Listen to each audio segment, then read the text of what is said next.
मोहतरम जनाब principal, vice principal व असातिज़ा किराम और मेरे प्यारे साथियों, अस्सलामु अलैकुम व रहमतुल्लाहि व बरकातुहू। जैसा कि हम सब जानते हैं कि हम हिंदुस्तान के पहले वज़ीर आज़म पंडित जवाहरलाल नेहरू की यौम पैदाइश मनाने के लिए यहाँ जमा हुए हैं, यानी बच्चों का दिन। हिंदुस्तान में यौम अतफ़ाल 14 नवंबर को मनाया जाता है।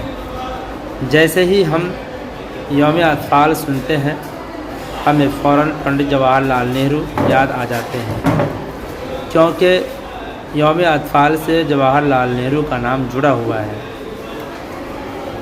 1964 ईस्वी में जब पंडित जवाहरलाल नेहरू इंतकाल कर गए, तभी से ये तकरीब शुरू हुई। 14 नवंबर पंडित जवाहरलाल नेहरू का यौम पैदाइश है। जवाहरलाल नेहरू बड़े ही आला शख्सियत के हामिल थे। चूँकि नेहरू जी को गुलाब और बच्चों से बेहद प्यार था, जब भी बाहर निकलते तो उनके कोट पर गुलाब सजा हुआ नज़र आता था। जहाँ कहीं बच्चे नज़र आ जाते तो नेहरू उनके साथ हो लेते। बच्चों से इस लगाव की वजह से नेहरू को बच्चे चचा नेहरू कहकर पुकारते थे, यानी बड़े पंडित कहकर पुकारते थे। तो बच्चे चचा नेहरू। जवाहरलाल नेहरू 14 नवंबर 1889 ईस्वी को पैदा हुए। भारत की तहरीक आज़ादी में बढ़-चढ़ कर हिस्सा लिया। महात्मा गांधी के साथ सत्याग्रह में हिस्सा लिए। नेहरू एक ऐसी शख्सियत है जो आज़ादी की तारीख़ में मुकम्मल तौर पर 10 साल 6 महीने जेल की सज़ा काटी।